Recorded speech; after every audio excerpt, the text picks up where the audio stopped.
영화 더 록은 마이클 베이 감독과 돈 심슨, 제리 브루크하이머가 제작한 1996년 미국의 액션 영화이다. 숀 코네리, 니콜라스 케이지, 에드 해리스, 마이클 빈, 윌리엄 포사이스가 출연한다. 15세 관람이 가능하고 영화의 상영 시간은 131분이다. 미 해병대 여단장 프란시스 험멜 장군은 미 정부를 상대로 극비 작전 중 전사한 장병들에게도 일반 전사자와 동일한 보상을 해달라고 정부에 요구하지만 묵살당한다. 그래서 직접 행동으로 실천하기로 결심한다. 뜻이 맞는 부하들을 모아 해군 무기고를 털어 VX-10이란 매우 위험한 생화학 무기를 확보하고 현재는 관광지로 바뀌었지만 단 한 명도 탈옥한 역사가 없다는 알카트라즈 섬에 탈옥 형무소를 장악한 후 관광객 81명을 인질로 잡는다. 이후 험멜 장군은 이 사건의 대책반에 연락해서 40시간 안에 자신의 조건인 보상받지 못한 유가족들에게 100만 불씩 보상할 수 있도록 국방부에서 불법 무기 판매로 벌어들인 비밀 자금이 담긴 계좌에서 지정된 계좌로 1억 불을 송금하라고 협박한다. 그리고 험멜 장군은 이 요청을 들어주지 않으면 VX-10이 장착된 미사일을 샌프란시스코의 인구 밀집 지역에다 날리겠다고 강력하게 협박한다. 대책반의 대다수는 난공불락인 더록 형무소로 침투한다는 것은 거의 불가능할 것으로 판단하고 더 큰 피해를 막기 위해서 인질들을 희생시키는 한이 있더라도 알카트라즈 섬을 통째로 날려버리는 게 낫다는 의견도 나온다.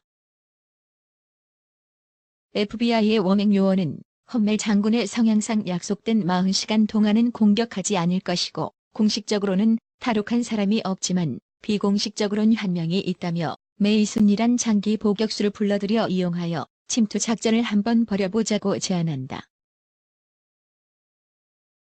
FBI는 FBI 실험실에서 화학 무기 등을 해체하는 비현장 요원인 고스피드를 투입하기로 결정한다. 고스피드는 그의 애인이 임신했다고 그에게 밝히는 바람에 집에서 당황하고 있던 상황이었다. 그런데 갑작스런 FBI 연락에 무슨 임무인 줄도 모른 채 험멜 장군으로 소집된 대책반으로 출장 가게 된다. 한편 FBI 요원 워맥은 메이슨을 불러들여 FBI 작전에 협조하면 석방해주겠다고 설득하지만 사실 그는 전혀 그럴 마음이 없었다. FBI 대책반은 장기 복역수 메이슨에게서 더록 형무소로 몰래 들어갈 방법에 대한 정보만 얻은 후 다시 돌려보낼 생각을 한다. 그러던 중 메이슨은 FBI 워맥을 따돌린 후 탈출하여 차를 몰아 어디론가 향한다. 고스피드가 맨 먼저 추적하기 시작하고 동료의 도움으로 메이슨이 딸을 만나는 현장에 도착한다. 하지만 나서지 않고 지켜보기만 하다가 뒤늦게 경찰들이 도착하자 고스피드는 딸에게 메이슨이 탈옥한 것이 아니라 FBI를 위한 작전에 참여 중이라고 둘러댄다. 현장 요원도 아니고 위험한 일을 즐기는 스타일도 아닌 고스피드가 메이슨을 감싸게 된 것으로 메이슨은 그에게 호감을 가지게 되는 계기가 되고 대책반으로 다시 돌아간다. 한편 FBI 대책반은 위성 사진을 통해서 형무소 영안실에 VX-10이 있다는 것을 확인하게 되고 특공대를 파견하기로 한다.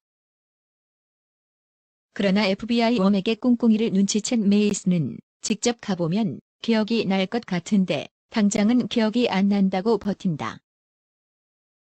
결국 VX-10을 해체하려면 전문가가 필요하다면서 전혀 예상 못한 고스피드까지 포함시켜 형무소 더록으로 함께 가게 된다.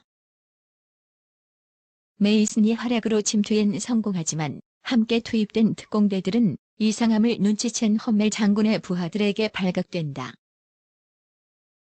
그리고 특공대들은 전멸하고 메이슨과 고스피드 둘만 살아남아서 FBI 대책반의 유일한 희망이 된다. 그리고 장기 복역하다가 탈옥한 메이슨이 정체가 밝혀진다. 영국 SAS 요원이었는데 30년 전 FBI의 후보 국장이 세계 주요 인사들의 약점을 잡기 위해 만든 기밀 마이크로필름을 메이슨이 훔쳤고 어딘가에 숨긴 후 잡혔다고 한다. 영국 쪽에서도 그의 존재를 부인하고 메이슨도 마이크로 필름을 돌려주지 않고 버텼기 때문에 재판도 없이 계속 구금 상태였다.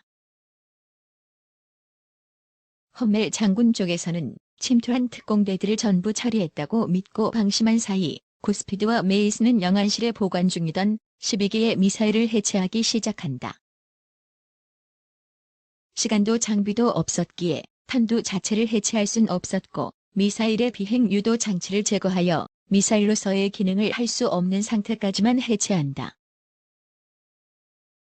험멜 장군 쪽에서는 영안실을 지키던 팀에게서 연락이 끊기자 그제서야 사람을 보내지만 구스피드와 메이슨은 이미 빠져나간 뒤였다.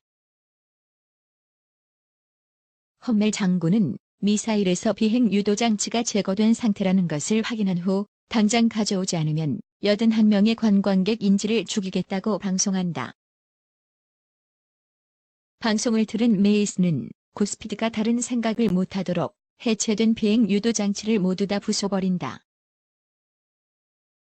그리고 메이슨은 험멜 장군 쪽은 우리의 정체를 모를 테니 내가 가서 잡힐 것이고 그 사이 구스피드는 나머지 3개의 미사일을 해체하라고 한다.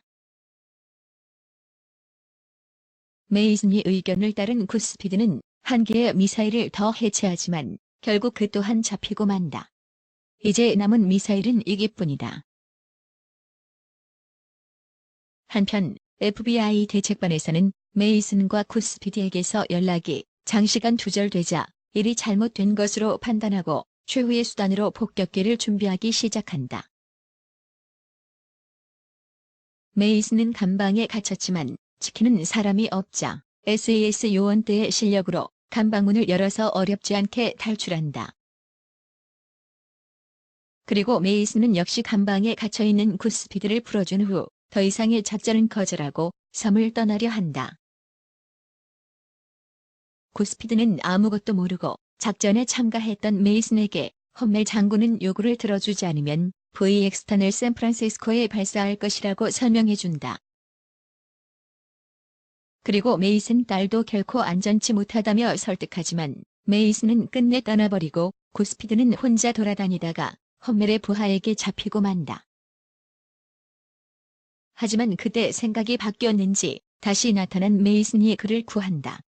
메이슨은 내가 이곳을 탈옥했을 땐 자네처럼 젊었을 때라며 지금은 나이가 들어서 예전 같지가 않다고 말한다.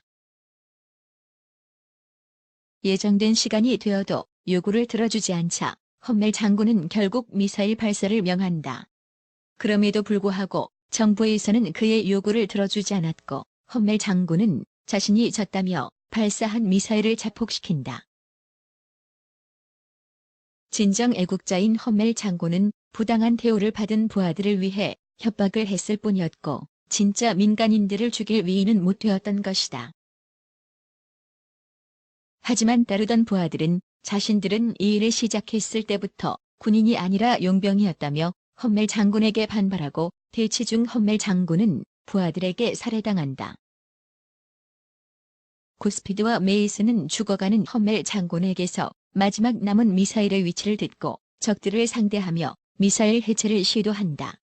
구스피드 또한 의외의 활약을 하고 마침내 해체에 성공한다. 그 사이 FBI 대책반에서는 험멜 장군이 협박으로 쏘아버린 미사일로 인해 더욱 조바심이 났고 결국 폭격기를 출격시킨다.